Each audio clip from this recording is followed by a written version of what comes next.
Olá, queridos irmãos e irmãs. Sabe aquela árvore de Natal bonita, cheia de luzinhas? Aqueles enfeites natalinos que você às vezes tem na sua casa, ou você vê lá no shopping ou no centro da cidade?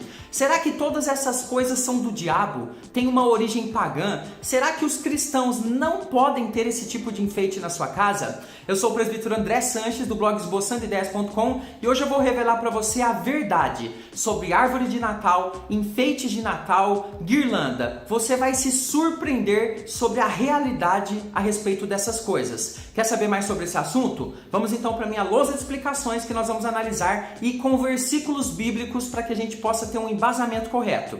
Vamos então lá?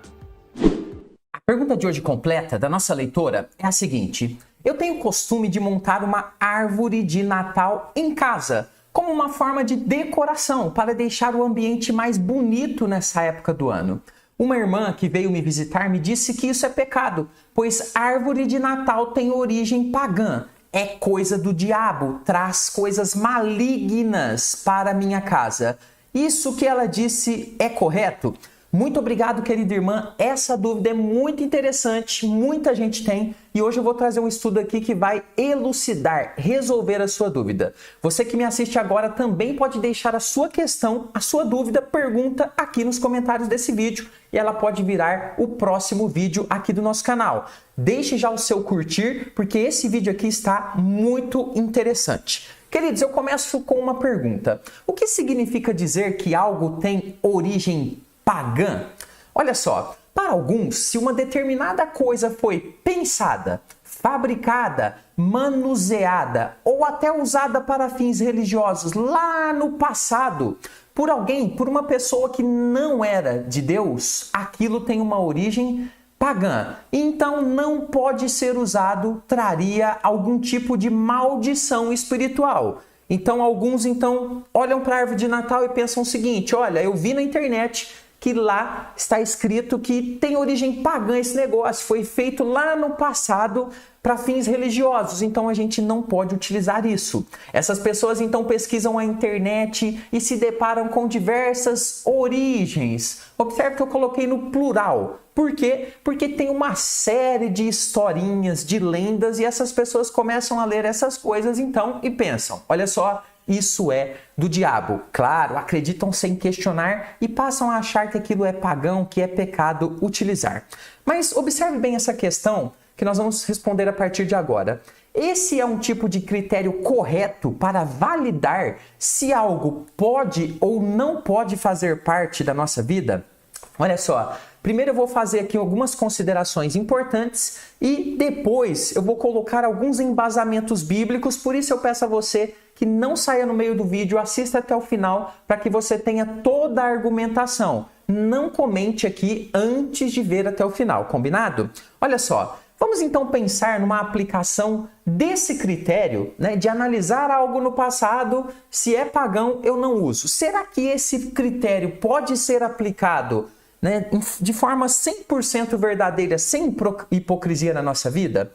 Antes de te explicar isso, esse é o momento de você se inscrever no canal. Inscreva-se agora para receber os nossos vídeos, segunda a sexta às 15 horas, vídeos novos aqui no canal. Queridos irmãos, vamos ser sinceros. Você pesquisa a origem de todas as coisas antes de usá-las? Você sabe, por exemplo, a origem desse computador, desse celular ou desse tablet que você está usando nesse momento? Você sabe quem fez o Facebook, o YouTube que nós estamos utilizando aqui para esse vídeo? Você sabe o que pensam os seus fundadores, se eles são de Deus ou não? Queridos irmãos, você sabe quem produziu essas coisas, se eles ofereceram aos seus próprios deuses ou ao diabo, Se o criador dessas coisas era um adorador ou é um adorador do diabo? Seja sincero comigo, você faz essa pesquisa?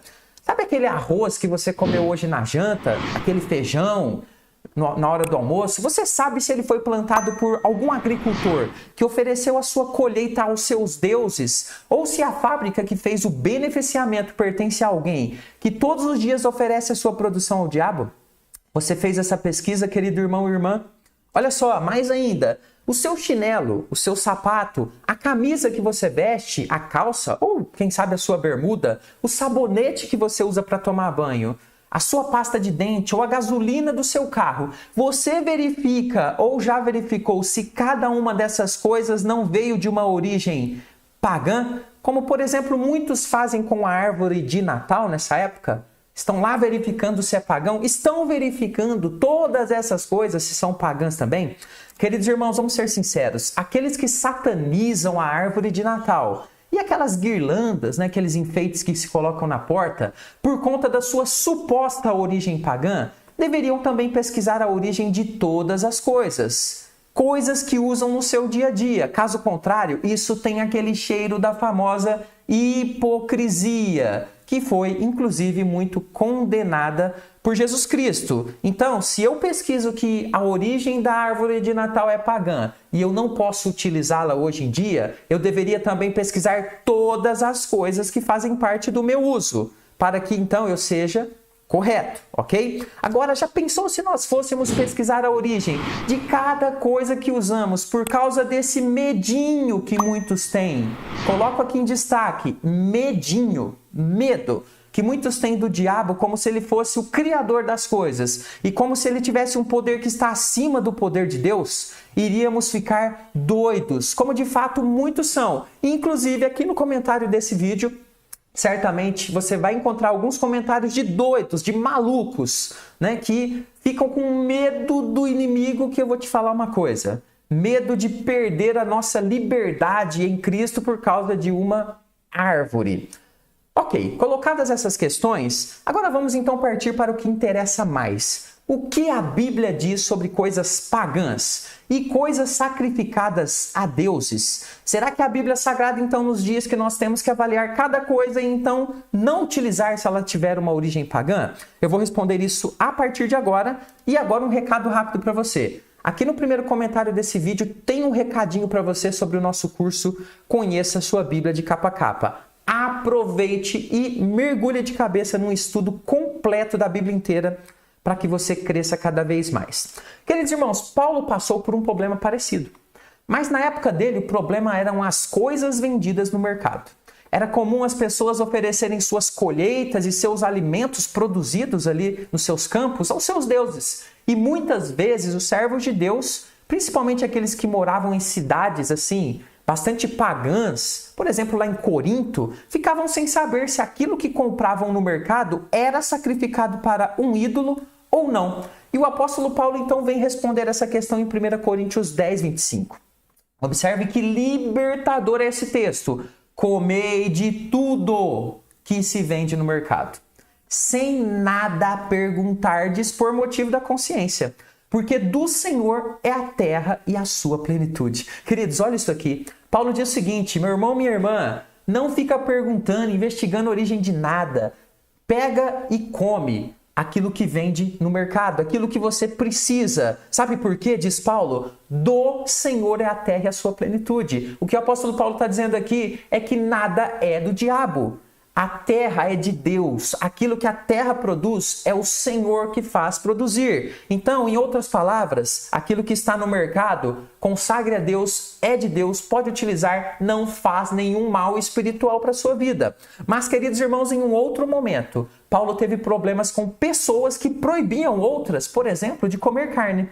Pois essa carne poderia ser uma carne que foi oferecida a um ídolo. A orientação de Paulo também é libertadora novamente. 1 Coríntios 8:8 diz o seguinte, não é a comida que nos recomendará a Deus, pois nada perderemos se não comermos e nada ganharemos se comermos. O que o apóstolo Paulo está dizendo é o seguinte, gente, para com essa bobeira. A comida não tem poder nenhum para nos trazer mal espiritual. Nada perderemos se comermos, nada ganharemos espiritualmente se não comermos. Não é a comida que é o importante, é o coração, é a fé, é o andar na presença de Deus. Então o apóstolo Paulo aqui, ele minimiza esse valor que as pessoas davam a deuses, demônios e por aí vai, e maximiza, coloca lá em cima o poder de Deus, a consagração a Deus, pois dele é a terra e toda a sua plenitude. Então observe que Paulo deixa claro que esse poder que algumas pessoas conferem a qualquer ídolo, como se ele fosse capaz de ter alguma coisa dele, de criar alguma coisa, é uma grande besteira. É conferir aos ídolos algo que eles não têm. Observe o texto de 1 Coríntios 8,4, libertador também para aqueles que estão presos nesse negócio besta de pagão e não pagão. Olha só, no tocante à comida sacrificada a ídolos, sabemos que o ídolo de si mesmo nada é no mundo e que não há senão um só Deus. Observe que o apóstolo Paulo complementa então seus pensamentos mostrando o seguinte: queridos irmãos, pode comer sem peso na consciência, não vai trazer mal espiritual. Sabe por quê? Porque o ídolo não tem um poder acima do poder do nosso Deus. Existe apenas um Deus, dele é a terra e toda a sua plenitude. Então não precisa ficar investigando cada coisinha, cada pedacinho de carne, cada pedacinho de arroz, para verificar se isso é de ídolo ou não, se foi consagrado a ídolo. Tudo é de Deus e quando consagrado a Deus é bênção para os seus servos. E queridos irmãos, quando nós olhamos para Jesus, ele fazia exatamente dessa forma.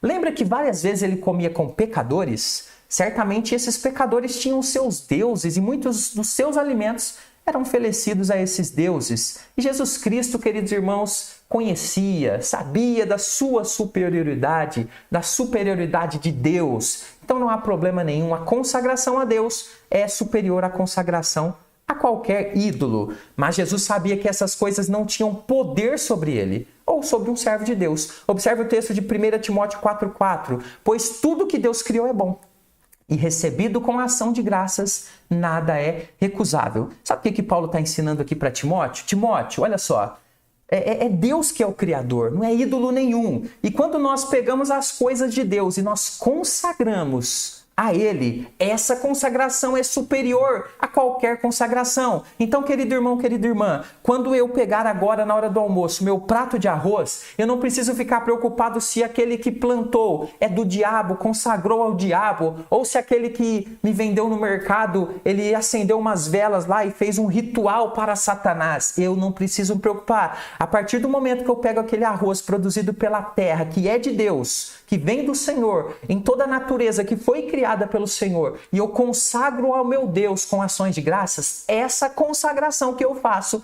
é superior a qualquer outra consagração que qualquer pessoa pode ter feito a qualquer demônio, até o próprio diabo.